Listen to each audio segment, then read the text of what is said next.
quickly. Okay, awesome. Becky? Present. Matt Malone cannot make it today. Melissa? I'm here. Patrice? Present.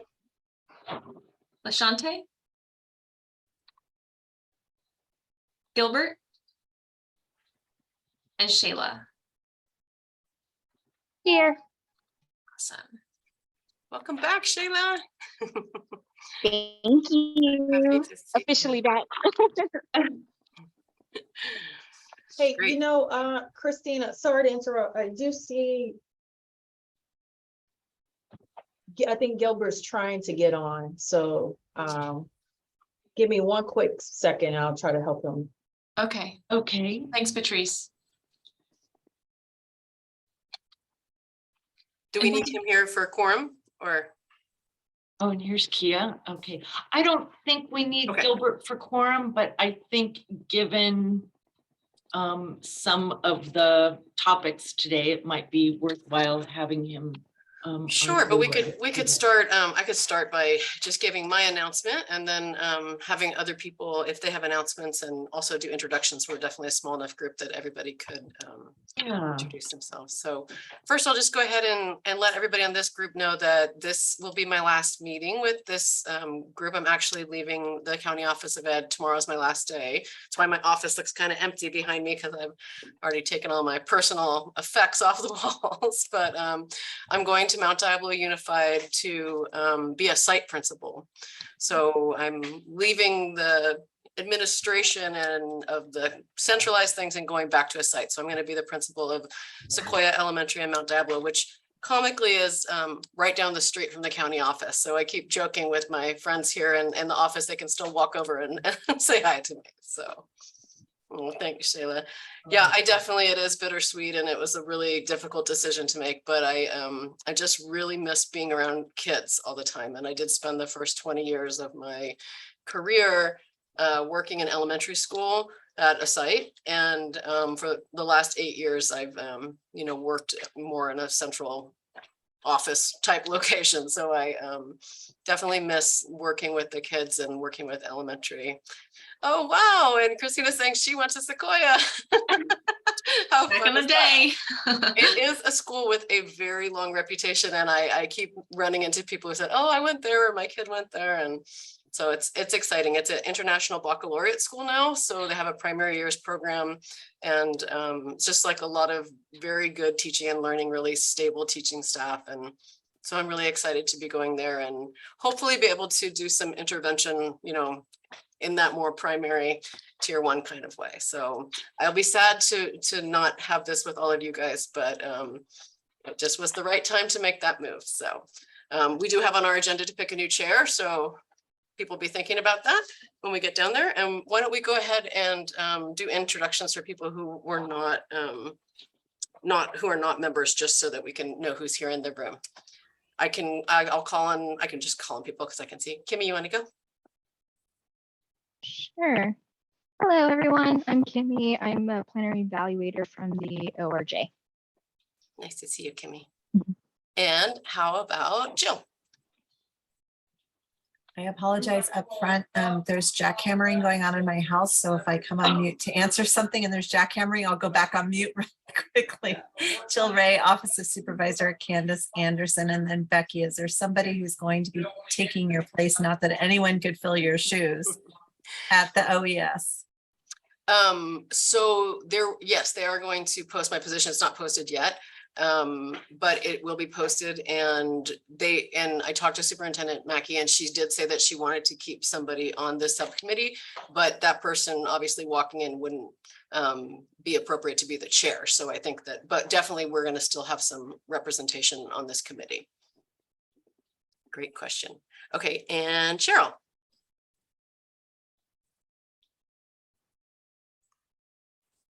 Hola, Cheryl Suarez on the Oversight Body and Diversion Committee, Racial Justice Coalition, and a whole bunch of other places. Oh, Miss Becky. Yeah, I guess it is bittersweet, right? So Nice to see you. We'll Cheryl. expect to see you here as a, I know, I anyway. told Denise, it is a public meeting. I could still come, right? You bet. Yeah, Thank And you. we would happily welcome you. So, thank you. And Gilbert. We're just saying hi and introducing ourselves. Hello, good afternoon. My name is Gilbert Salinas, and I am the Chief Equity Officer for Contra Costa Health Services. Thank you for having me. It's good to see everyone. Nice to see you too, Gilbert. Denise. hello, everyone. I'm Denise Savkevich with the Office of Entry and Justice. And Chris. Good afternoon, everyone. Chris James here with the W. Haywood Burns Institute. I'm happy to be back. Nice to see you, Chris. And Emmylou. Good afternoon, everyone. I'm a Bay Area educator and a public stakeholder here in this meeting because my mixed race son is currently incarcerated in Contra Costa. Happy to be here. Nice to see you, Emmylou. Okay, and who did I miss? Anybody? Did everybody go?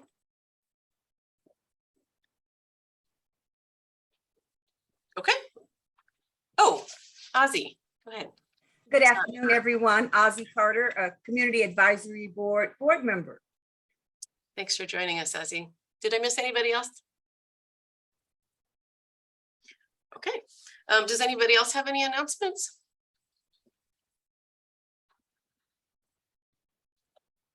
Okay, seeing none, we can move on, see if does anybody have any public comment on anything that is not on the agenda? No.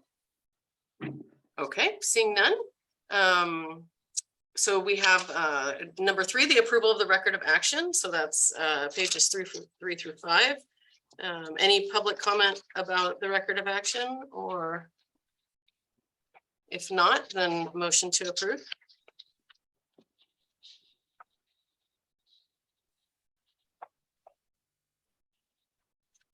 I'll make a motion to approve. Thank you, Melissa. Now second.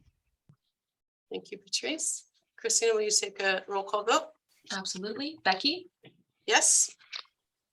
Melissa, Yes. Patrice. Yes. Gilbert Yes. and Shayla. Yes. All right, motion passes unanimously. Great. We can move to item 4, discuss data from local justice system stakeholders. And there's 2 parts to that. There's the probation data, which is on pages 6 through 8 and 9 through 18. And then the county office data on 19 and 20. So Denise, do you want to take the first part? Yes, certainly. So if we go to page 8 or page 6, excuse me. Actually, does everybody mind if I share my screen? I will do that just for ease here.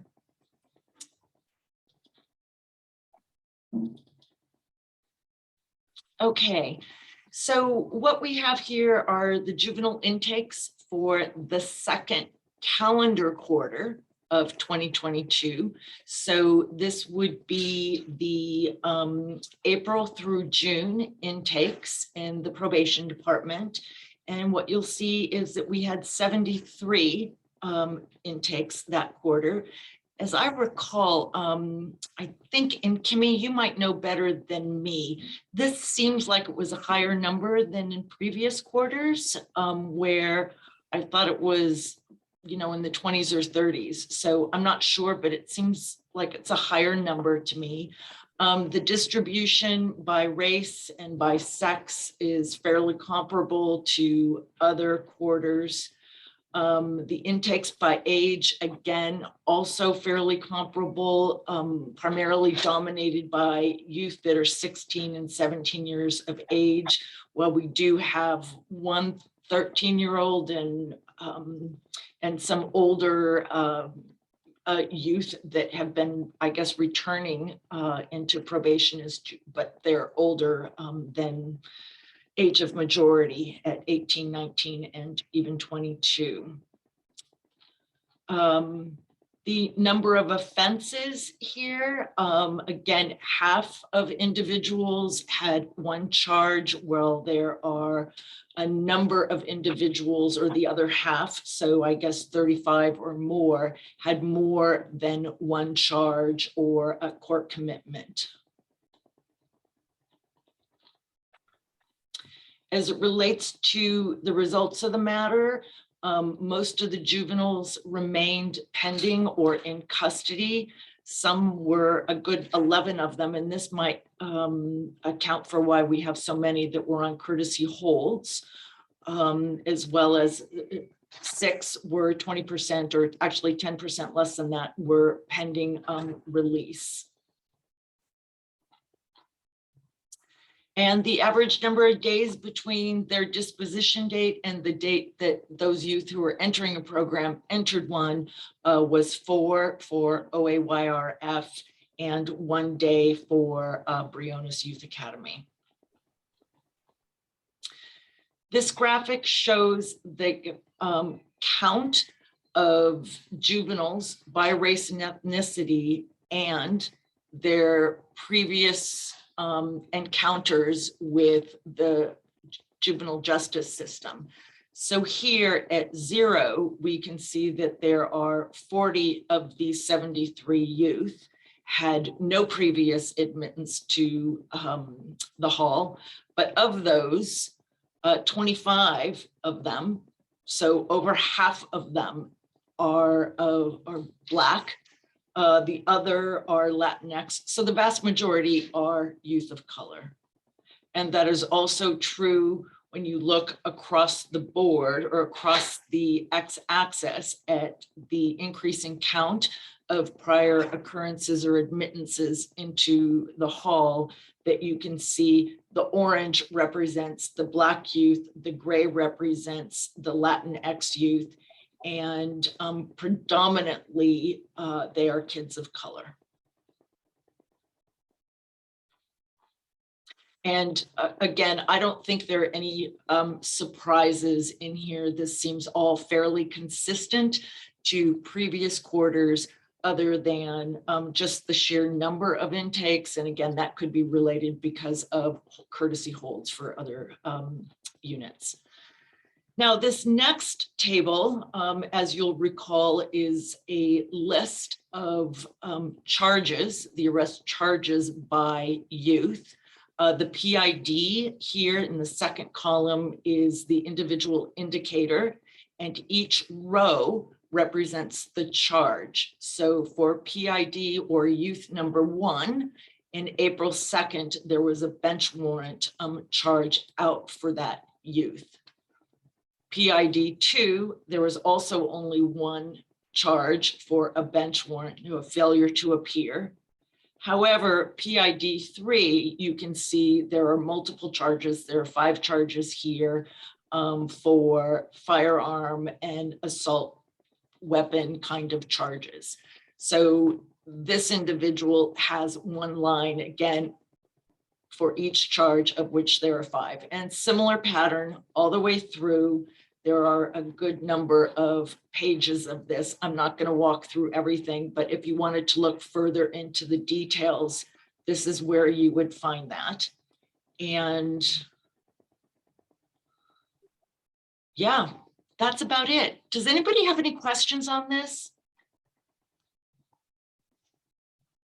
Again, I don't think there are any surprises, and our office will continue to provide this summary data from the intakes for our next quarter, which would be, gosh, I guess that would be in October. Okay. We have any public comment about that set of data or questions? Can I ask a quick question? Something I've been meaning to ask for a bit is the identifiers, the racial identifiers. How do we get those? Because I just know that people on the inside identify differently than they do out in the free world. I think. Yes, as I understand it, and I wish Melvin were here to confirm this, but as I understand it, the youth self-declare. And so they are asked when they, the intake is conducted, how do they identify racially? And so this is the summary that has come forward from that self-reported ask. Does Yeah, that I can. happen at time of arrest? I'm Or is sorry, Emmylou? Does that self-declaration happen at time of arrest, or is that after they've already been incarcerated for a while? No, this is when they are brought into the juvenile hall as, you know, to make their determination as to whether or not charges are going to be filed. So this is the intake. This is different than the arrest. And Melissa, you can speak to this, as I believe for adults, that race is taken from identification, like a driver's license, something along those lines. This is different with the youth. Yeah, I can confirm that at intake, the person conducting the intake in juvenile hall asks the youth. And then that's what's entered onto the forms that we're collecting this data from. Perfect. Okay, any other questions or comments about the probation data? I was wondering, when you are putting in the number of previous encounters, just thinking about the fact that there were, you know, I think it was 10 students who were from other counties, like on a courtesy hold. That's just looking at the number of times they've been in our system. Is that correct? Meaning, like, if somebody was like, let's say they're from San Francisco, but they were here, they were arrested here, and then Oh, the count of prior admittances. I believe that's correct. Yeah. Yes. Yeah, so that that might be is- wouldn't skewing have that those data a records. little bit if they're from another county. It might not capture. That's yeah, right. that's correct. It's only for Contra Costa. So, right, that would be a prior admittance to Contra Costa. Mhm. See, the title even tells me the answer. No, I was just thinking that that could potentially skew that if they, you know, if they reside in another county, right? And that's Absolutely. Absolutely. So this would be theoretically an underreporting because of that, or could be a potential underreporting. okay. We can move to the next data now, unless anybody has any further questions or comments. Denise, would you mind sharing your screen again, just because you had it up there? Absolutely. Okay, thank you, because I don't have it. I printed it, still old Okay, school. let me. Put it on there. So for the County Office of Ed data, we've provided two things. One is a quarterly for the fourth quarter, and then the next page shows the entire year. So on page 19, there we go. yeah. So during this time, which was April and May for what we reported here, 44% of the students who came to us had an IEP. Oh, I'm sorry. Yeah, 44% had an IEP, and 3% having a 504 plan, and 53% without. And then for English language fluency, 14% of the students were classified as English language learners, and then 86% are not. And this number is higher than what we've seen recently. It's easy to compare, actually, because we have the yearly data on the next page. So on a yearly basis, the percent of students with an IEP is 35. And just for reference, like and it's a typical number for a school in regards to the number of students that have an IEP is about 12%. So that means that, you know, in our yearly total, the prevalence of students with IEPs is about 3 times that of what a typical high school might have. Any comments or questions about this data?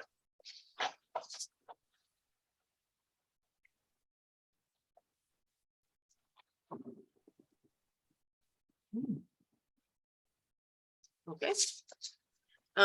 Seeing none, I guess, any public comment? I'm going to actually remember to ask that every time in my last meeting, right? Like I don't think I've ever gotten to like remember every single time. And I finally feel like I'm remembering. I do have a question. I've asked this before and I'm not sure if you can answer it. I just remember, oh my gosh, there goes the jackhammers. I'm going to say it really quick and then go on mute. Is there any percentage of students who come to you and get put on an IEP? Yeah, that is definitely, especially now that we tend to have students who have, who are with us for a longer period of time, because it does take, typically 60 days from the time that assessment plan is signed until the evaluation is conducted. So in the past, when we had a lot of students coming in and out, we would always do our best job to deal with whatever we received, but we often didn't have them for long enough. And we would always communicate, like with the district, the receiving district, when they leave, to make sure that if we did capture, even if we didn't complete an assessment, we would pass the results of whatever we did to inform hopefully what they were going to pick up. But we definitely, I can make a note on here and make sure that whoever does come here the next time and provides the data, that they could give a picture of how many students we did identify over the last year. I'll make a note to bring that. I'll ask whoever's going to be on here to do that, because I do think that it is, it's also pertinent information, right? To see that how many students who, one of the things that's really an issue is that a lot of students, when they come to us, have educational gaps where they haven't been attending school for periods of time. Like almost everybody has, maybe not necessarily right before, but at some time in their school career, they have missing semesters of school. And in order to qualify a student for special education services, you have to rule out the fact that they might be having difficulty in school because of school absences, right? So that you don't want to over-identify students of having a disability if they just haven't been present in school. That's the intention behind that prohibition. But sometimes that can really make it difficult to determine, what the real root of the issue is. It's doesn't mean that we can't, and we always try in those sort of circumstances. Like we have in Mount McKinley, we have different ways of following up on students. Even if we can't get through the whole process, we have, a monthly meeting where the students, where the teachers and probation staff, anybody can like nominate a student to discuss, like kind of like what they call like a care team or SST team, where they're going to look at whatever challenges a student is having and then provide support as well. Even if we don't have enough time to get a diagnosis, we're not like saying, well, we can't do anything. So and I should say also, this is a good time to say that the previous principal from Mount McKinley, Robert Bowers, has also left the agency, and he's now the principal of Antioch Middle School. So you might see him in another setting. But Brian Murtaugh, who has been a long time special education administrator in our office and previously was a teacher, a special education teacher at Mount McKinley, is now the principal there. So we do have like good continuity moving forward. But I just wanted to let people know that Principal Bowers has also gone on to the general ed world. So 2 follow-up questions on that. One is, and I think you said sometimes there's a follow-up to ensure, because I know the IEP process can take much longer than 60 days, and depending on which school and which district you're dealing with, they may or may not be very easy to deal with. So that might be a challenge. And so I'm wondering, for those kids who maybe don't have the family system to really help support them through that, and because I'm going to put myself on mute again before the jackhammers start again. The other part of that question is, often school refusal is connected to a mental health challenge that is IEP-able. That's not really a word, but so there's that, like, the roots of why a child might not be going to school. Absolutely. So to answer your first question, when I said that sometimes there's follow-up, what I meant was that like sometimes we will get a signed assessment plan and we'll start an assessment because we don't know sometimes how long the student will be with us. So if we have the time to generate the assessment plan and get it signed, we always have an IEP within the first 30 days of the student being there.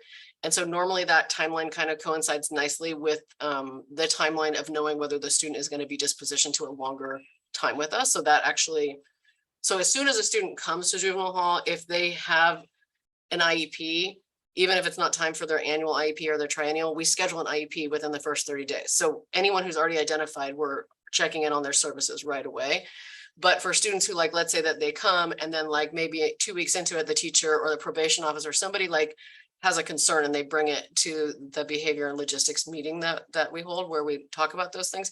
And then they say, okay, well, you know, we're going to generate an assessment plan. The parent or the educational rights holder signs the assessment plan. We start the assessment, but we don't get through it before the student is released. That's when there would be follow-up in regards to like, if we had already completed part of the assessment, we're not just going to like be like, oh, too bad they left. We pass that information to the district so they can work from what we already accomplished. So that's what I meant.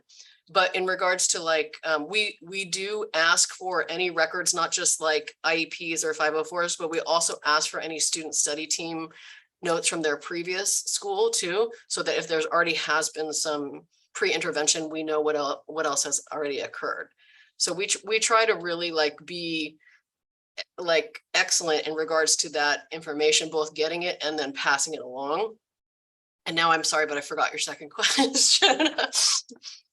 I think you answered it. Okay. There's only so much you all can do. So I'm wondering if there's any systems out there that can be that safety net for these kids who really do need the supports to be successful in school. I remember your question now. Your question was about like, what if their disability is something that like is causing their school refusal or causing their, you know, right. So that's definitely, yeah, that can definitely happen. And I think that like the way that works is that it's one of those things that's super litigious, that they don't want to over identify students because, you know, districts can get in trouble if they have disproportional evaluation, if they identification. So if more than a certain percentage of your students are students of color, that causes like a flag.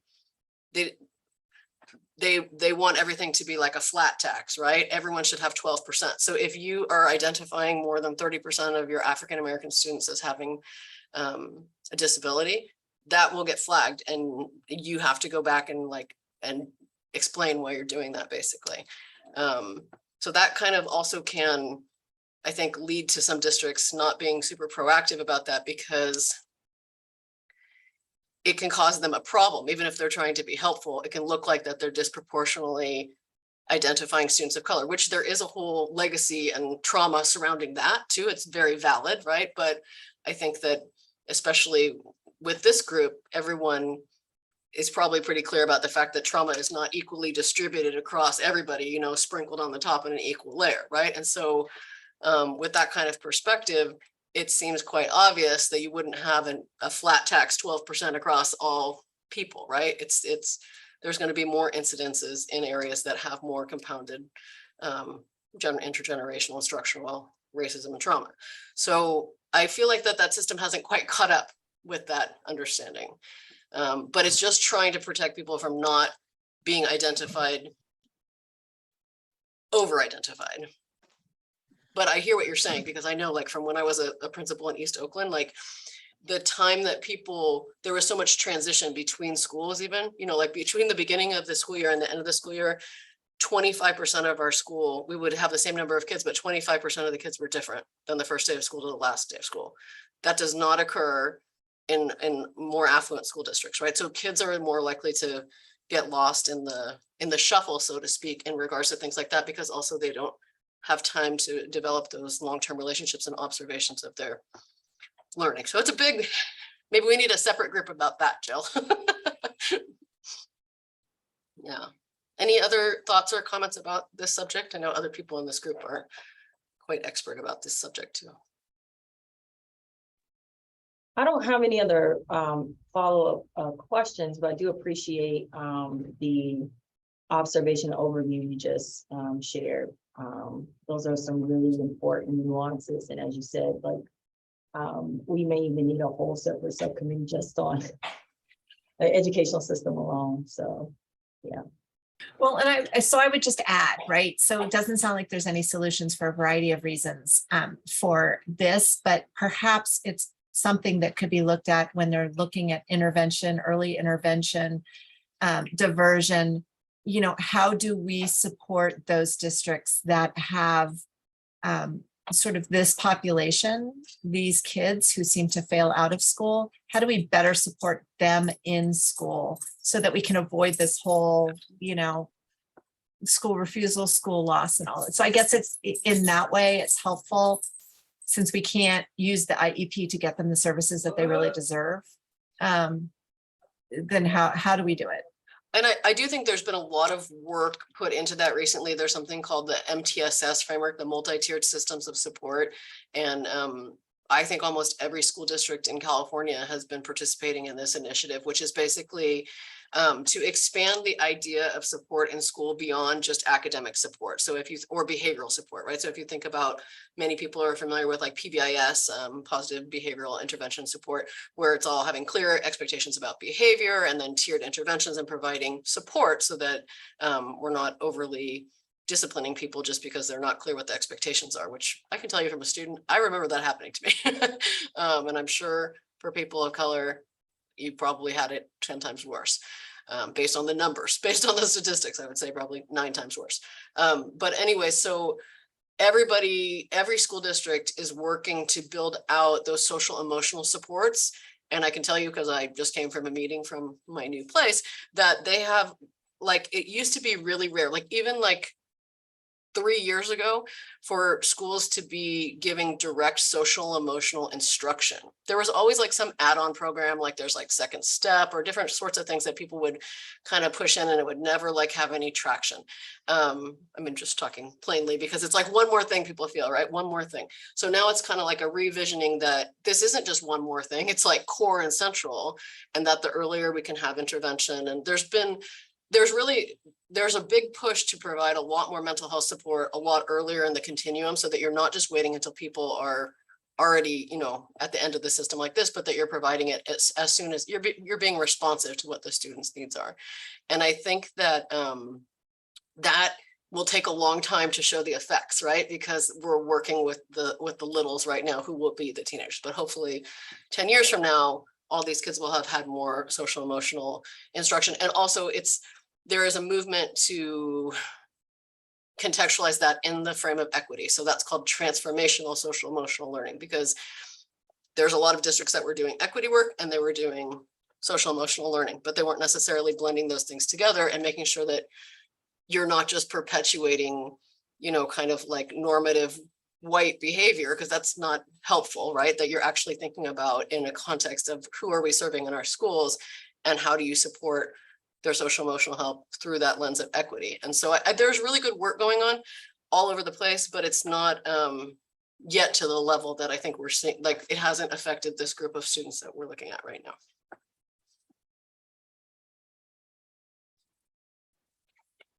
Okay, any other thoughts about this? Okay, we can move to item 5. Patrice, that's you. Discuss updates from the PPC and IOC meetings. How should the subcommittee operate? And I feel like what you just shared was so much more interesting than what I have to share, but nonetheless, it's still very important.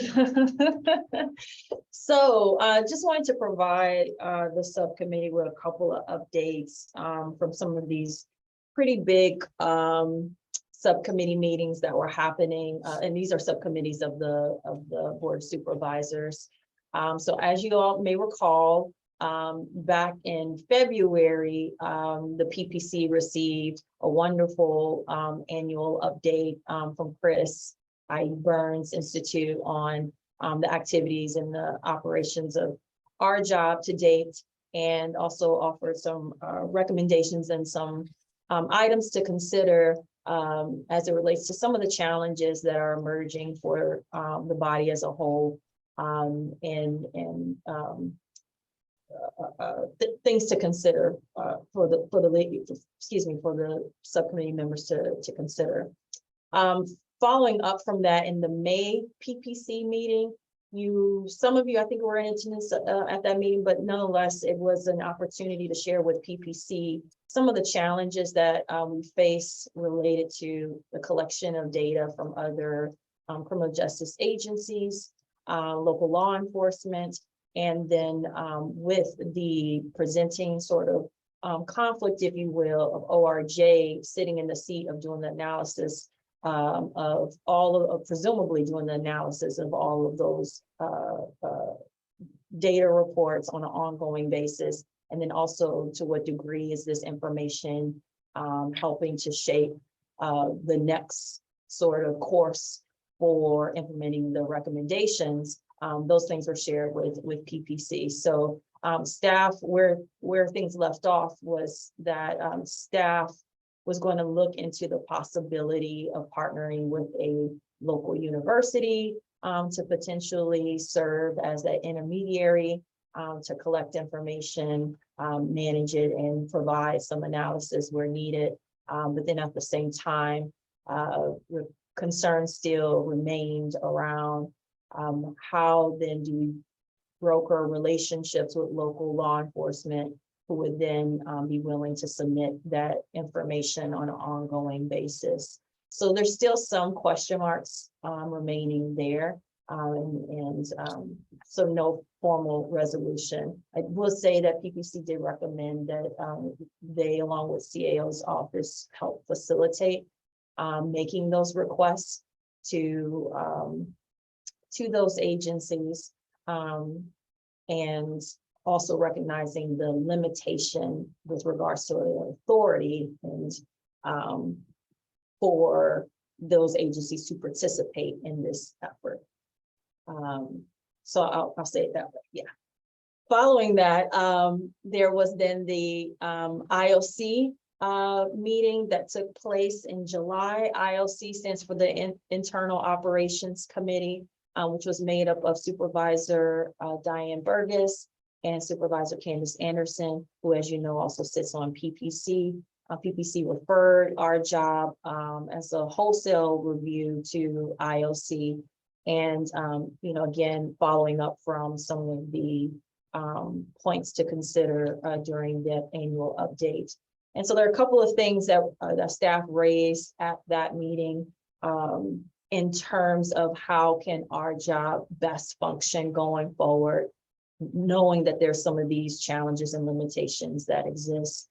So one of those was to revisit the charge and overall structure of our job, giving a little bit more specificity, considering how ambitious the recommendations are, and helping the entire body manage its expectations in terms of what can actually be produced over time. The acknowledgement of the limited staffing support and resource allocation, which is little to none, to be quite frank, for keeping the work going, and all of the little details in between that would help produce the various action steps that need to take place for furthering those recommendations. Also looked at the representation across the various subcommittees to ensure that there's balance and voice between the community representatives and the county agency representatives. And then also looking at potentially updating the bylaws around term limits. And this is because after the last recruitment process, as many of you know, for those 2 seats, we received an enormous amount of interest, and all of the community representative seats that are currently in place will be up for, their term will be ending at the end of this year. We'll be going through another recruitment process. So we are anticipating yet again another large influx of applications from community members who are deeply, deeply interested. So it is a great thing that we're getting so much attention and so much interest, but then it becomes an administrative challenge there as well. So all to say, the supervisors wanted to maintain the existing charge and structure of our job. They wanted to maintain the flexibility for the membership to essentially direct the work in the best way they see fit for stewarding the implementation of these recommendations. They were not in favor of term limits. They were a little hesitant about making changes necessarily to the recommendations that will give a little bit more definition and clarity around the scope and authority that this body has. And the primary piece, I can't believe I forgot this. The primary piece was that there was a significant interest in ensuring that our job is supported through the Office of Racial Equity and Social Justice once it comes online. There was a recognition that dollars have been set aside for the creation of this office. And unfortunately, to date, the board of supervisors have not received an update as to when was the next phase in the planning efforts for this office. Staff did come online to say that there's potentially an update in September, but it's still sort of up in the air as to what is the actual timeline or deadline for which this office will be opened. So that then means that yet again, we're still kind of in this holding pattern, if you will, for the need to allocate more resources, staff support at the adequate level that is called for in ensuring that these recommendations are implemented as it was intended. So I know that was a lot, but I'll pause there to answer any questions, or for those of you who attended any of those meetings who also have anything that you'd like to add that I may have missed, you're more than welcome to, or even clarify things that I may have misstated, you're more than welcome to share.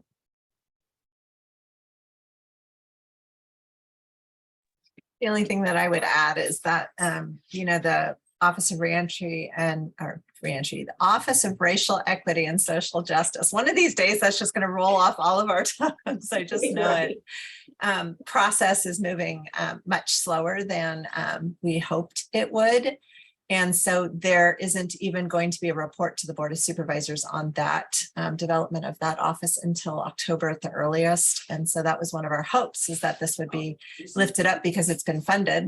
That it would have been lifted up by now, but they have a vision of a community process that they're still working through. And so that was the hope, is that this could be planted in there to keep the work going forward, but not anytime soon.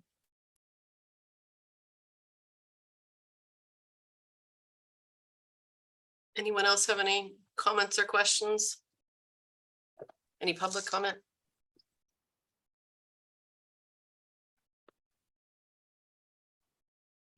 I think it feels frustrating in a way, but it's kind of, we have made progress because I think we've at least clarified that that is where it's going, right? Yeah, and the funny thing is that because specifically this subcommittee, because we've made so much progress that it shows that it actually requires more support. And so now it's like, okay, now there's a pause because we don't know where that support is going to come from. So that's often the conundrum when there's not a whole lot of foresight as to what resources are going to be needed to support the furthering of the work. Yeah, I think that, when we spent the time, I think that was in the last meeting or the meeting before, where we really went through the work plan and looked at where we were at, and we're kind of like at a stopping point on each of the items due to capacity to do everything. So, yeah. But that's data, that's information, right? Yes, it is. Yeah. Well, it sort of speaks to also, given that we're in this somewhat of a holding pattern because of staff, maybe this committee doesn't meet on a monthly basis. Maybe it meets on a quarterly basis or some other schedule so that, updates can be provided. But the kind of heavy lifting work that we have done already is just not going to happen until there's a solution here. Well, that might segue nicely into the next topic, unless anybody has anything else to add on this one. Okay, so the next item is the review of the summary report for the full body meeting, and this is due by the end of the day today. Thank you, Patrice. This is only the second meeting we've had since the last since the last quarterly meeting. And so there wasn't much to put on there. So I just kind of put on there the things that we had talked about in the last meeting. And then this is always seeming to be this kind of structure because this meeting is always after this is really due. And so like kind of trying to like guess what we're doing in this meeting to make the quarterly report in time for the docket. And then, so it's a little slightly structurally dysfunctional, but I didn't add very much because there wasn't very much that I felt like that we could say in there, but maybe one of the things we want to add is, I mean, first, I guess, just to see what people in this group think about, like, do we want to ask or do we even need to? Maybe this is a point of structure, but like, I think meeting quarterly at least is important because that's when we've been drawing the data, right? But how do people on this committee feel about that idea? And do we want to ask, or do we need to ask if we're going to, consider modifying how often the committee meets? But that's something we could put on here, I guess is what I'm saying, right?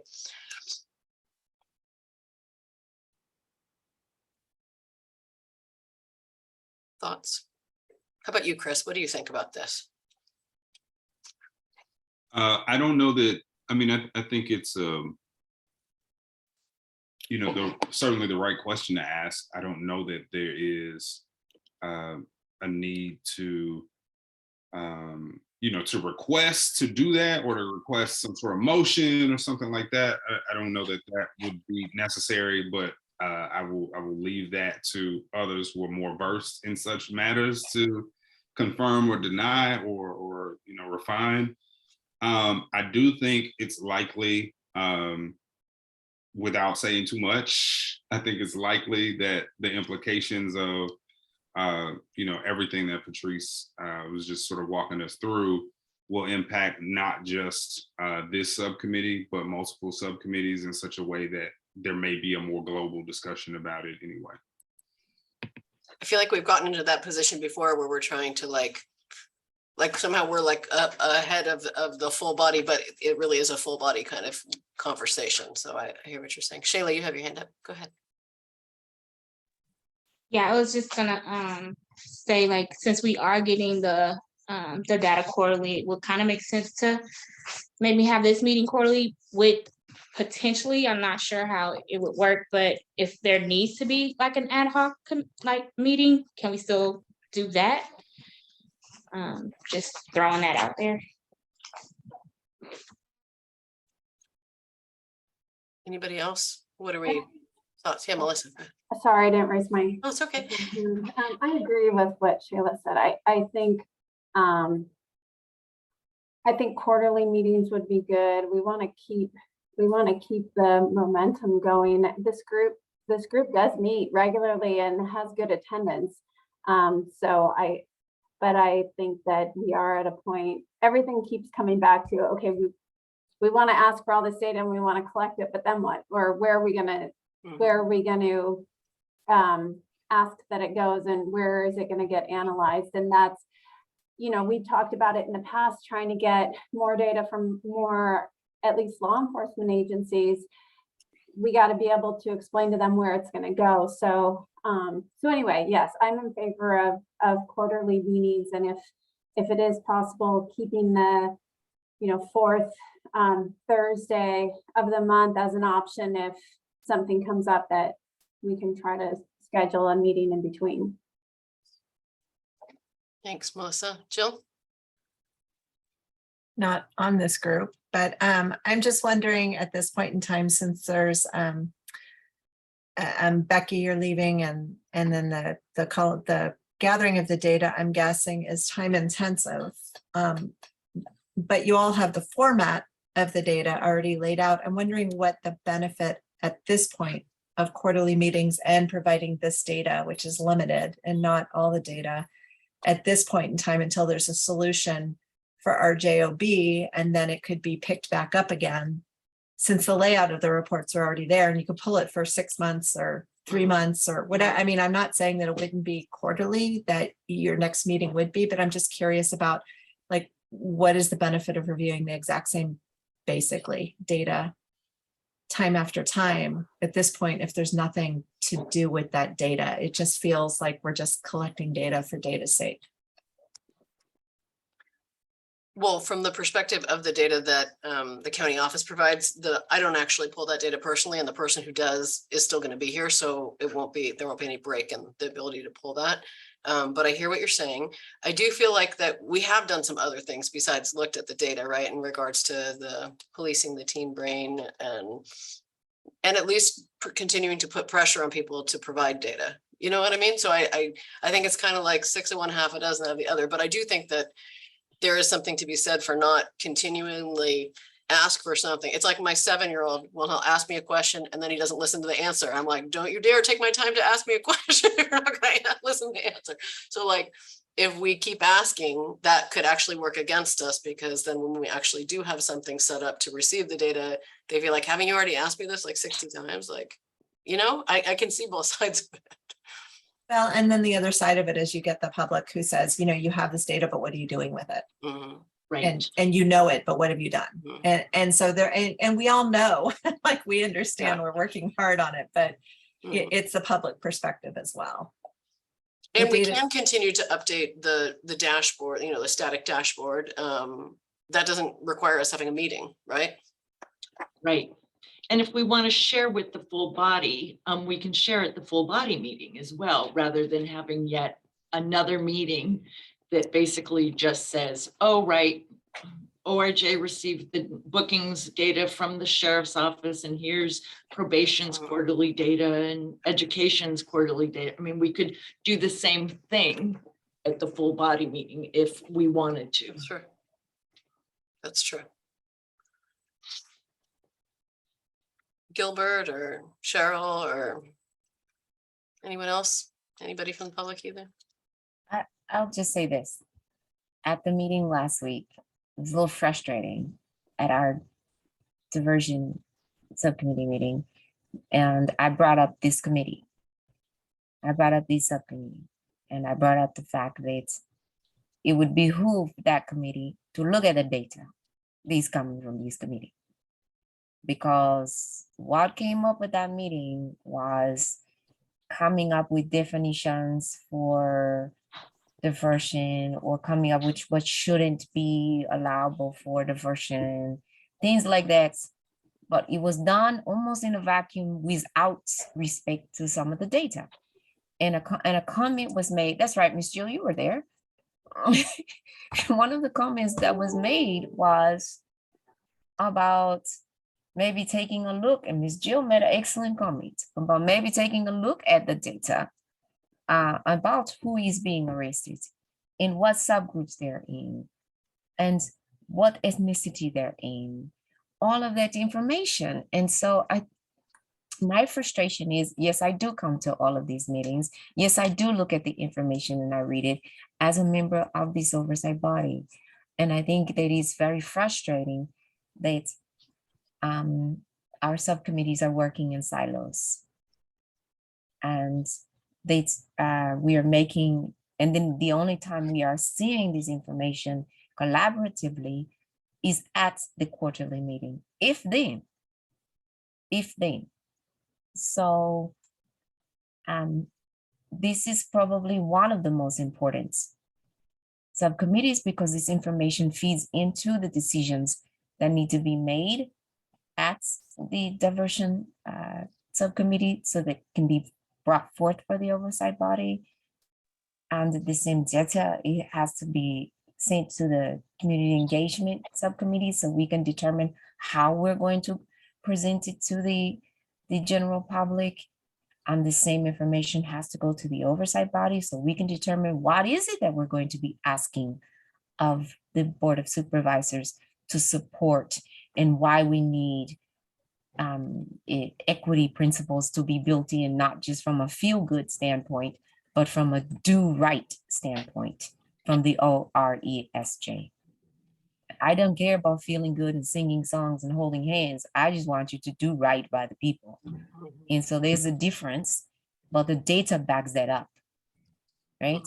We don't need ad hoc, we don't need stories, we just need the data.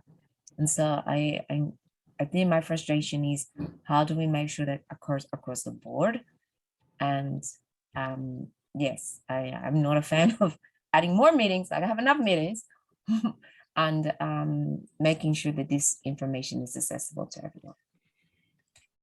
Readily accessible. Can I ask a question? Yes, thank you, Cheryl. Go ahead, Emily. Has this body possibly reached the point where the subcommittees are not as necessary as they have been? Just in my experience, when you're trying to get a project off the ground and up and running, you oftentimes break into subcommittees, but at some point, the time comes where you regroup and there's just a principal body. And then that way people are not working in silos and there are not so many meetings that people are unable to attend. So I don't know if that's where this body is at this point, but that's my thought. That is a good question. And Patrice, I see you have your hand up. Go ahead. Yeah, I'm right there with Emaru. I think that this is a time for us to kind of recalibrate or look at how, given where we are, given where we've come from, how do we want to restructure ourselves? I'm also hearing Cheryl's point that we've been operating in parallel from the other subcommittees. You know, I'll say it this way, at least since I've been participating as a chief's proxy here, our marching orders seem to have been that we wanted to receive and collect information for the sake of transparency, to see where the disparities lie across the different agencies. That's very different. That's a very different I'll say it this way, that's a very different assignment compared to what Cheryl's mentioning. And I was also listening in on a diversion subcommittee meeting, Cheryl, where in order to make certain policy changes or to look at or develop specific approaches to hopefully reduce those disparities, it needs to be informed by some information, but we don't know what information we need until we start getting into the debates and the weeds of what it is that we're trying to develop. That's a very different, right, approach, again, because we're leading based on what it is we're trying to accomplish versus collecting information and having the information illuminate something for us, and then we determine what direction we should go in. So I'm going to throw out an idea. You're more than welcome to tell me absolutely not. But I'm thinking that it might be best to put this subcommittee, to dissolve the subcommittee and instead create an ad hoc data working group that then responds to the requests of the other subcommittees or the full body based on what information they need to move product forward, policy forward, what have you. I think we might need to go in the other direction. So because otherwise we're looking at information, we're collecting it, and we really don't know what it's telling us other than the obvious that disparities exist. And I think we've clearly established that, right? Yeah, that is like clearly breaking established. news, And you know, looking at it again and again doesn't change it. Right, and we might be seeing different degrees of it. That might be very important, you know, but yet again, if the objective of our job is really to reduce disparities across the system, then that means we need tools, policy changes. We need to look at things from that angle, from that aspect, maybe what has happened or worked in other jurisdictions in some of these specific areas, that then from there we can ask very pointedly and specifically what kind of data and information we need that will help us tailor tailor the change, particularly if it's going to impact certain agencies, and they will have to be part of that conversation as well. So I'll step back from that, but that's an idea that I'm willing to throw out there. Denise.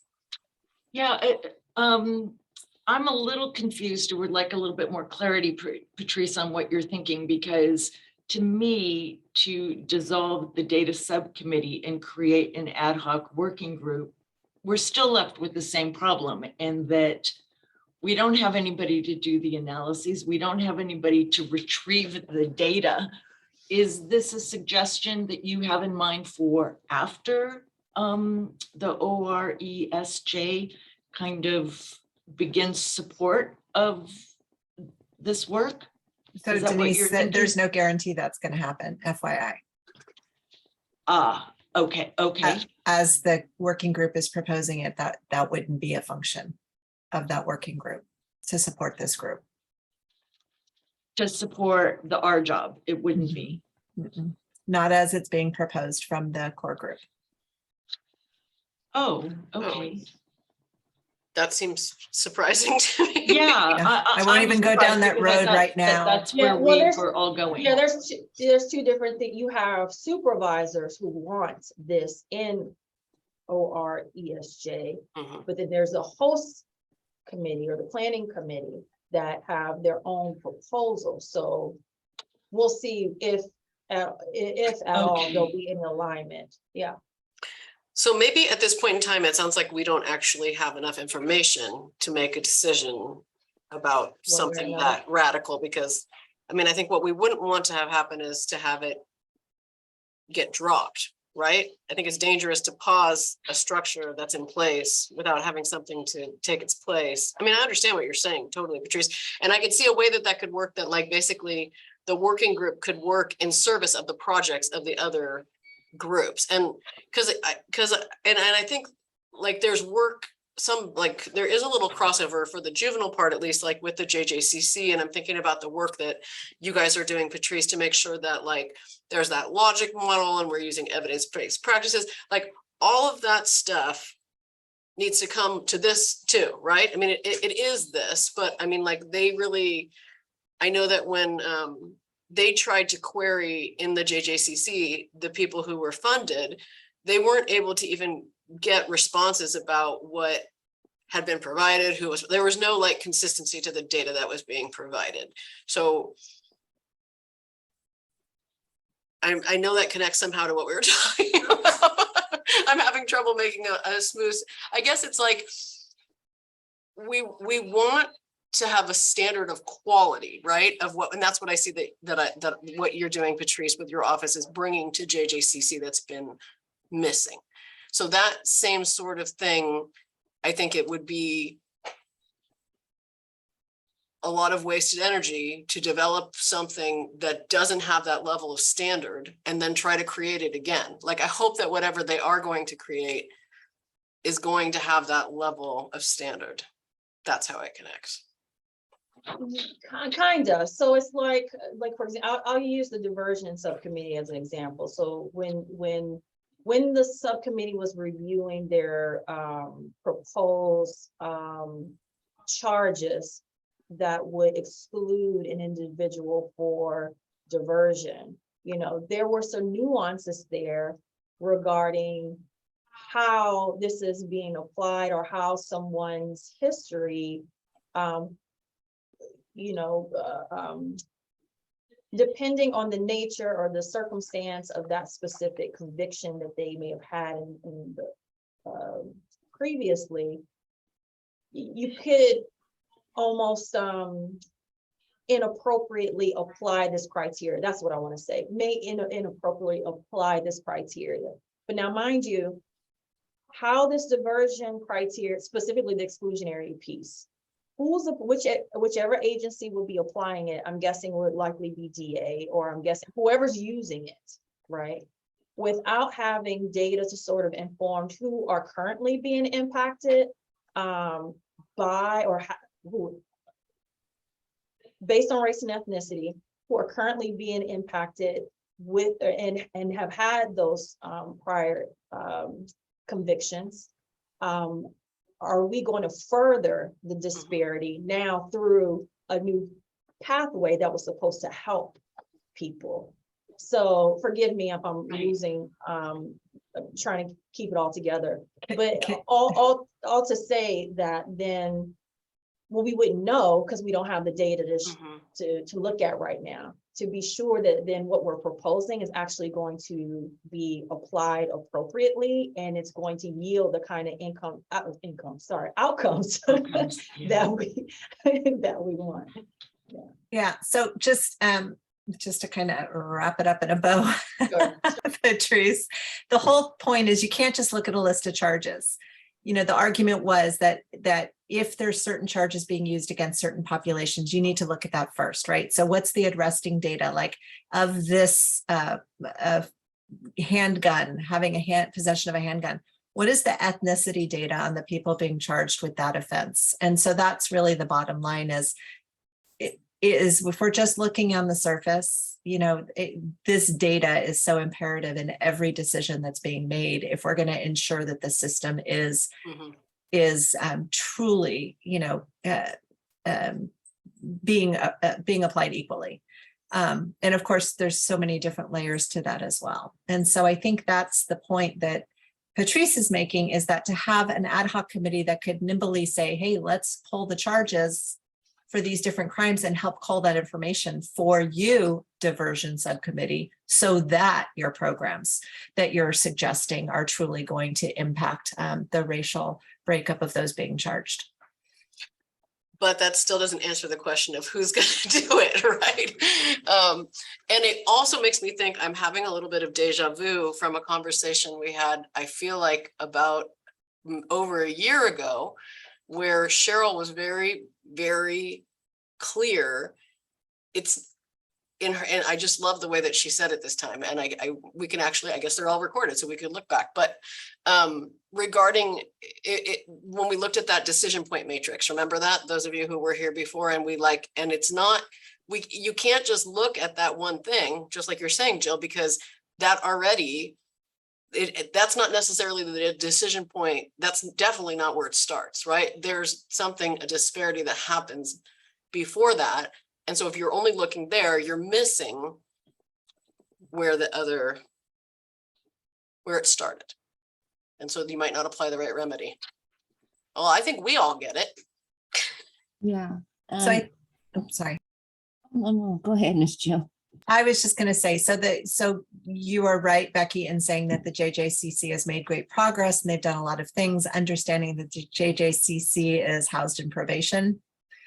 Right. Probation is pretty much the agency that's overseeing that, and ORJ is in probation, which is why they're able to grab that information, to review it, analyze it. That is the one challenge that this group has, is number one, you're not getting all of the data, and number two, there's no place to analyze it. Right. It's appropriate for probation, for Patrice and her group to do that for that, because you're part of probation, and that's probation. Totally, I agree. Cheryl, were you going to say something? Yeah, I think it's and I'm following I'm picking up the crumbs that you're lying down, Miss Patrice. I'm picking them up. I'm just trying to figure out along with what Ms. Denise and Ms. Becky are saying about who's going to do it. But I'm also very cognizant, and maybe Christopher or Ms. Jill can answer this question.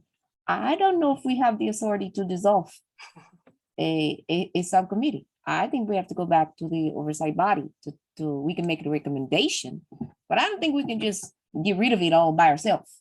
There's just me just saying it, but I don't think we can. I think we can make a recommendation for what you're saying.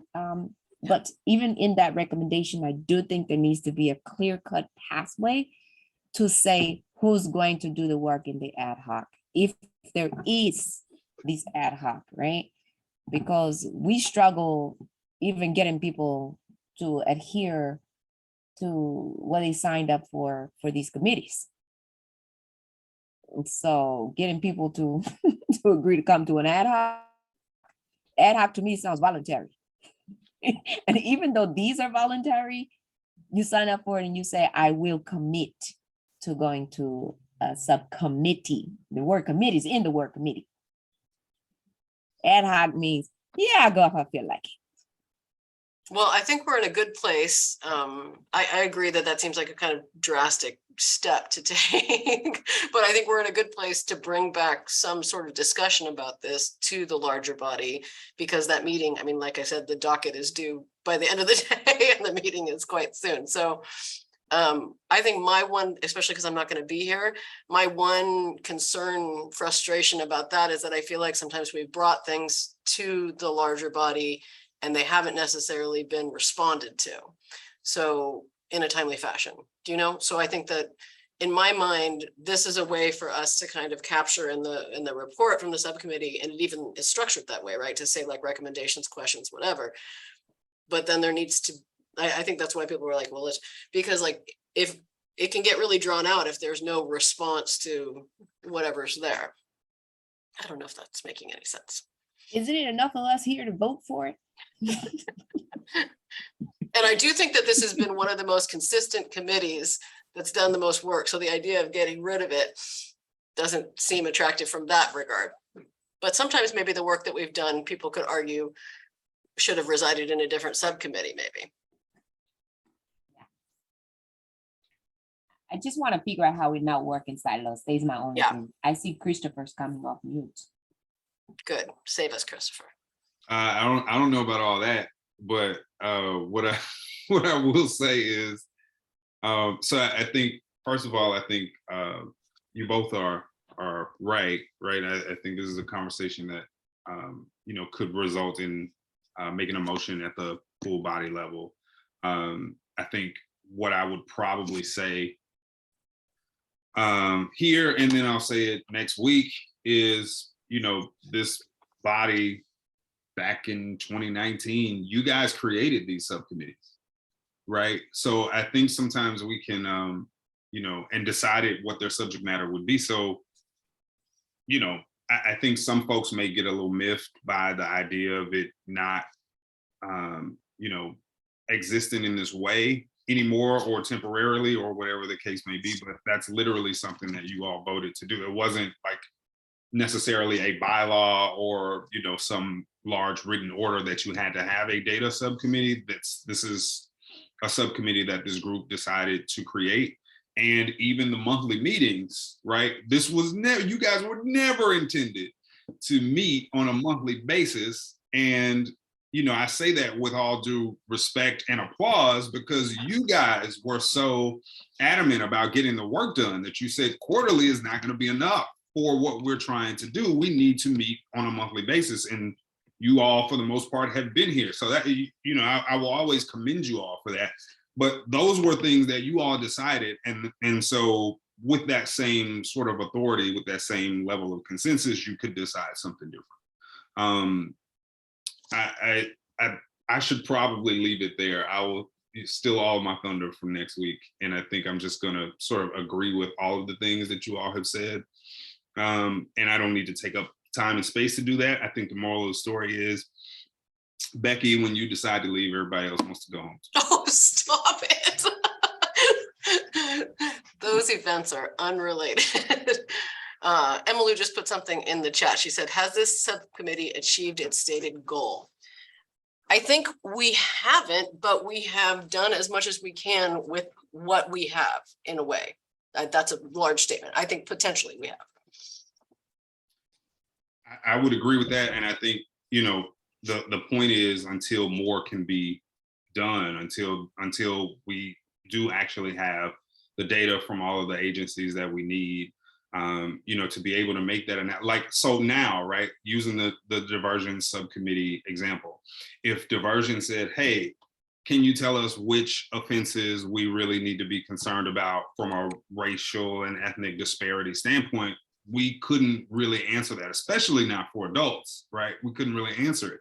So it's for that reason, and not the reason that, oh, we've done everything that we need to do, that I think this is sort of being contemplated. Actually, I think we have that data. Melissa's office sends it to us every We month. have it, but in a But we have raw no- form. Analyst for it. Yeah, we have That's the problem. huge volumes of data that haven't been analyzed or sorted or sifted to be able to answer that type of a question. That's what I was trying to say. And that is like a very good example, right? So that is like a micro of the macro problem, is that we have obtained cooperation from the public agencies. They've made the information available. But same thing as I remember in the second meeting we had in the basement in Martinez, where Denise said, we don't have the bandwidth to do all the things in the project. Remember, Denise, you were very clear from the very beginning. Yeah. Yeah. Okay, Yeah. so do we So want the to make best a? we have, what I will say is the best that we have right now surrounding the types of offenses that adults are charged with by race over time comes from the DOJ public domain data that our office has used for other purposes. It served this body well, but that is the best that we have, short of, digging our teeth into the bookings data, which is not yet on our radar. So I don't know that that is necessarily limited for the diversion committee. Emily put something else in the chat. She said, then can it go into hibernation and we put our efforts into other committees?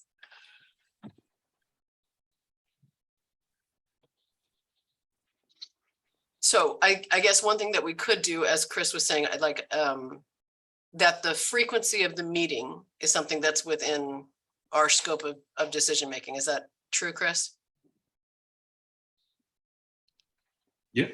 Again, you guys created the whole monthly feature, so yeah. So we could just say that, like, we're going to meet again in a quarter, for example. That's just a potential thing that could happen. We could just say that the committee, the subcommittee, if we do have consensus about this fact, that we're planning to meet again in a quarter's time instead of a month's time, based on the work that we have left to do that we can accomplish with the staffing that we have available. And maybe by then we'll get some more information on the status of the build out for the OR ESJ, and whether or not, Jill, as you point out, this is even going to be a part of their domain of effort.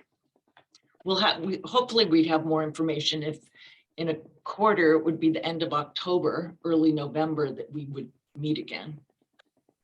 Is that wishful thinking, Jill? Is Wishful thinking is a great thing.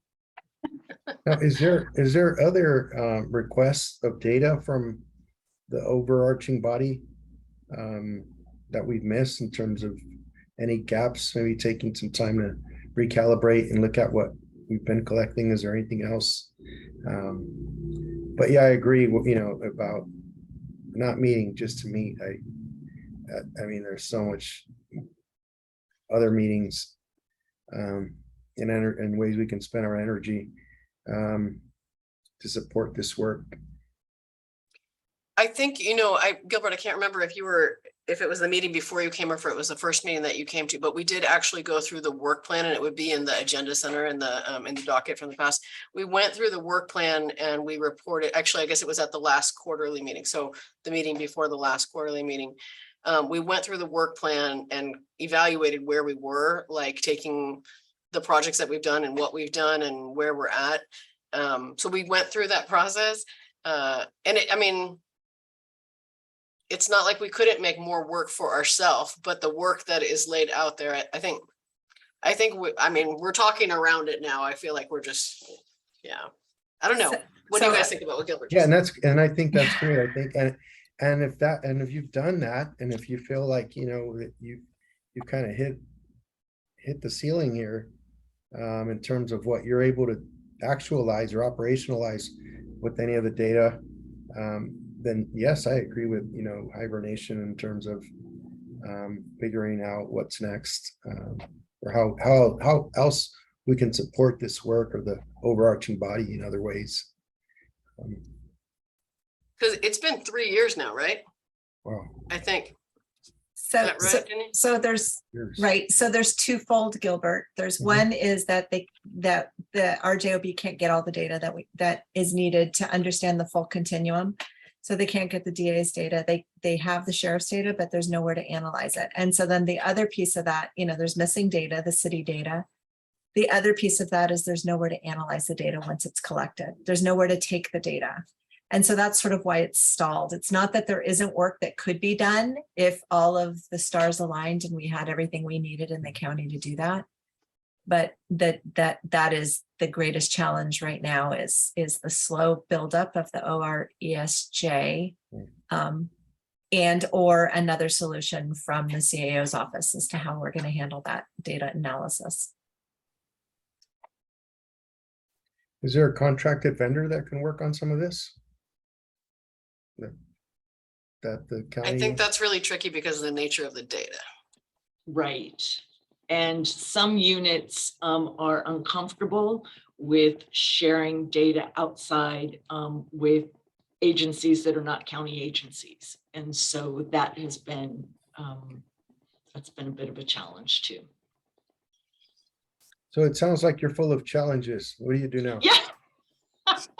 Well, I personally feel like Well, I was I pinning know all what of you're my doing, hopes Becky. on the let's see if I can be as cool as Denise. I don't think so. ORESJ. Did I do it? I thought that was I thought that was just a matter of time, not a matter of if, but of when. And so that's I'm kind of stumped. Yeah. It's a little unsettling, isn't it? Yeah. Mhm. But I mean, and I think related to that is that for ORJ as a unit under probation to analyze this data, to make requests of other law enforcement agencies for their data so that we can analyze it is kind of a compromising position for our office. And, that's why it really, I believe, as well as others, I think, believe that it really doesn't belong in probation. It needs to be in a more independent unit, whether that is a unit under the CAO's office where the ORJ used to be, or in the ORESJ, but for it to remain where it is just another conflict. And it might be helpful, Gilbert. I think it's good always to have like new, fresh eyes on it, So I like what the line of questioning you're going in a way, because what we have done is we have done some outreach. People from the body have attended the mayor's conference, the what was the other name of the other one that you guys went to? The community forum. The community forum, the city managers, is that right? Oh, right. Yes, Yep. we did that too. So we've kind of like planted the seeds, and then with the hope that we were going to follow up with something that they could sign and say yes, but we are finding ourselves quite far away from anything. And now our PR efforts or our outreach efforts are disconnected from. So I think that's kind of the summation of it, is that. And then we've made a formal request to the district's attorney's office. That was almost a year ago. I think maybe it was 8 months ago. It was a while ago. Can I make a suggestion? Please. Just to kind of move this forward. So there's been multiple suggestions on what to do about this. What if you pose those, I think there's maybe 3 suggestions to the full RJOB, with the dilemma that you face, with one being quarterly, a second being hibernate until there's a solution to data analysis, and the third being ad hoc committee. Okay. And I'm sorry. and suggest that the data that has been collected and has been shared with this group be shared at the quarterly RJOB meetings to keep it in front of all of the members of RJOB so they can see what data is being provided and what that data is showing. And perhaps that will spark greater conversations of the full group on how they can perhaps participate more in data or solutions. Okay, I have the quarterly report template open and I typed one sentence. Under the actions requested of the full RJOB, maybe if people think it should go somewhere else, we could put it there too, but I wrote, help advise the subcommittee about next steps in regards to our work and operations. And then we could put 3 bullet points and say, you know, so choices or options, the subcommittee is considering, we can wordsmith this afterward, but include number 1. Quarterly data subcommittees meetings. Was that Okay, sorry, what did you say, Denise?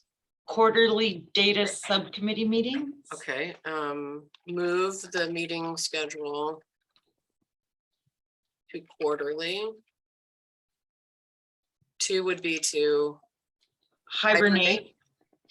Well, I think there's two would be ad hoc, an ad hoc Okay. committee to respond to data requests. So dissolve the subcommittee and create an ad hoc data committee that would, okay. Dissolve the data subcommittee and form an ad hoc committee to provide response. The only issue is that we can't really provide a response to data requests because we still have all the same problems. Well, exactly. That's why I think it's rather. Okay, but getting to the, I guess Well, maybe asking the well, question like puts it in there at least, right? Like, Yeah, well, I think it would be dependent on what the specific data request is. Okay, and that's who true. Would be, which agency will be impacted by whatever that request is informing. okay, and also I think that kind of captures what Cheryl was talking about moving away from the siloing. Maybe we should put that more explicitly, but the idea that if the data is contextualized by the request of another group, then it's automatically going to be relevant to something that people are talking about. Okay, and then are we having a third option or was that it? There would be a third, right? Okay. I think there's a different word when it comes to groups than hibernate. Pause? Postpone till further notice. Okay, hibernate is, the hibernate really captures the feeling of it, right? Hibernate the subcommittee. Or you could just say pause until there's a solution to data analysis. Okay, until a solution to data analysis has been developed and actuated. Yeah, No, developed, period. developed. Developed, period. I guess, but the point is that. Okay. Do you guys like pause or hibernate? Tomato, Becky. You know, I used to be a teacher. I can't help it, but okay. Help advise the subcommittee about next steps in regard to our work and operations. Options the subcommittee is considering include move the subcommittee schedule to quarterly from monthly. 2, dissolve the data subcommittee and form an ad hoc committee to provide response to data requests. 3, hibernate the subcommittee until a solution to data analysis has been developed. Yeah, let's not hibernate. Okay, pause. Yeah, I don't know why I just don't like that word. Or temporarily dissolve. No, or just Pause. I no. think Pause. Pause. I think pause or postponement, yeah. I don't know. Pause. Pause. is better. We're good. Pause. Do you think we have to put any? I mean, I feel like that in the discussion of this, we can create a context. Patrice and other people feel like they can carry that Sure. conversation.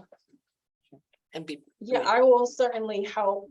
If you're giving the overview of the report out, I'm certainly welcome to help. I'm not gonna be here. Oh, no. Today's Are you not Becky's gonna be last at all? day. Okay. Oh, that's right. You're not gonna be there. Okay, okay. Oh, well, then who's the chair? Do Okay, we well, have that's our time for next that, or item. we done? That's our next item. Who's the- Okay. Do we need to put anything else in the subcommittee report? Are we okay with what was on the draft plus that text that I just read? Would you like to see it? I can share the screen. The only thing I was going to suggest is whether or not the group wants to take those data reports that have been, Oh, right. presented to diversion and share those quarterly with the RJOB. Are you talking about the ones that were in this docket today, or are you talking about something else? Oh, yeah, right. We often do that, right? So we could include the attachments would be the, because we have the annual data for both, right, in here? No, that was last month. Okay. Or our last meeting had the full annual Oh, that's right. data. It was the school-based annual one was in here. So do we Right. want to give them the annual because they haven't seen that? Right? I don't know if they've seen that. They might Was not that before have. the last, was that in May that we looked at that, or was that? I think it was. Anybody have it? I have.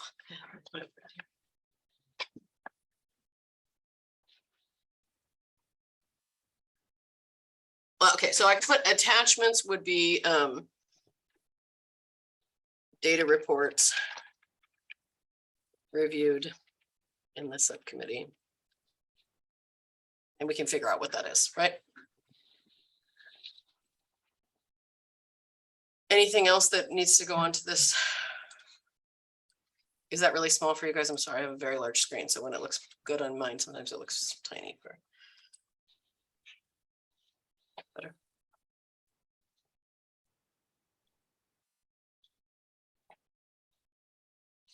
Anything to add in here?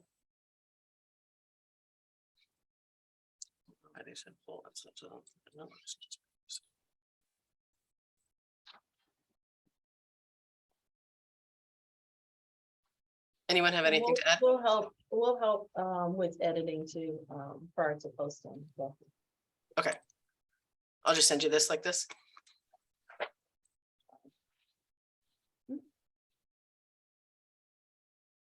Okay. Any public comment? No, we've all just been working together here, but. Okay. Thank you guys for that detailed conversation. That was a lot, but I think it was important to kind of get all that out there. Number 7, select a new subcommittee chair.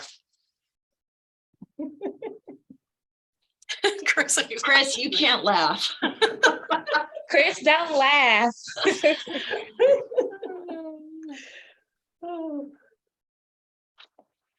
Does anybody have, anyone want to nominate somebody or themselves to be the chair?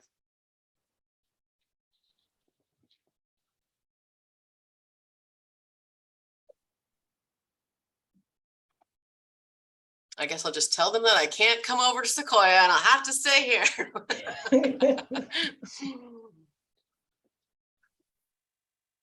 Well, who are the people who are here? We have Shayla. Shayla, are you back from your leave yet?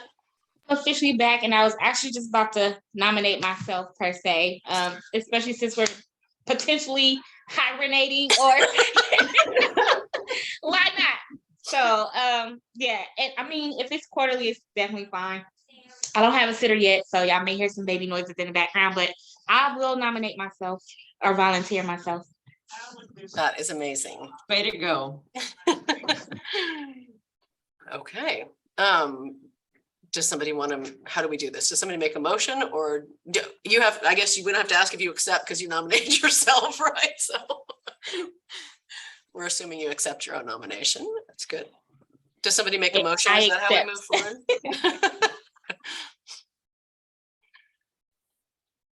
Can I make a motion that we elect Shayla to be the next chair of the data subcommittee, should it exist? I'll second that motion. Okay, and then Christina, you want to take a roll call vote? Yes, absolutely. Becky, Yes. Melissa, Yes. Patrice, Yes. Gilbert, Yes. and Shayla. Yes. Absolutely. Motion passes. Excellent.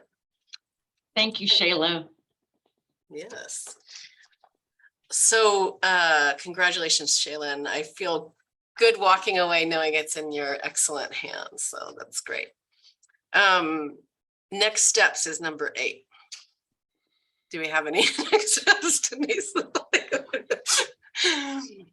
Okay. Any public comment about next steps? Okay. Adjourn to the next data subcommittee to be determined. We should pick the date, right? The quarterly date, or no, we should wait till we know what we're doing. Should we tentatively assume quarterly until we get an announcement or input from the R job next week, the full body? I think so, because monthly wasn't one of the 3 options. So I would recommend the next quarterly. Thursday, October 27th is the 4th Thursday in October. So we can at least get it on our calendars. Okay. Perfect. Okay. Okay, well, that concludes our agenda, and I just want to say what a pleasure it's been to work with all of you. I'm sure I'll see you again in different ways, maybe in the grocery store or somewhere else, or maybe here. Well, Becky, your leadership has been incredibly invaluable to this subcommittee. I mean, all of the work that we've been able to do and move forward has been spearheaded and led by you. So even though we might all get praise as a subcommittee for, bringing a lot of stuff forward, it's really your continuous leadership on this subcommittee that has helped us to keep it going. So thank you, thank you, thank you. You will definitely be missed. And I'm going to ditto that, Becky, for the last year and a half, just working with you on all of the projects that we've been working through has been, it's been a real pleasure to work with you. And I'm so pleased with the things that we've been able to do with this body and to get to know you better. I'm going to miss you, and I thank you for your service to this body. Thanks, you guys, you're embarrassing. I really appreciate it, though. All of you, I just feel like everybody's dedication in this group has been incredible. I mean, we really have been so consistent, and that is just, it's so rare, really, to find people who show up every single time. And so, but I think it comes back to you, so you're just gonna have to own that one, babe. All right, you guys. Well, let's call this meeting to a close. If there's no further public comment, look, I did it every single time. I remember to ask it. Any public comment? Okay. Well, thank you guys so much, and we'll call the meeting to a close. Oh, I guess I should let Shayla do that, right? Because she's now the chair. You want to close the meeting? That's right. I will officially call this meeting to a close, and my baby agrees. All right, meeting adjourned. Thanks, you guys. Thank you. Bye, everyone. Bye, guys. Thank you.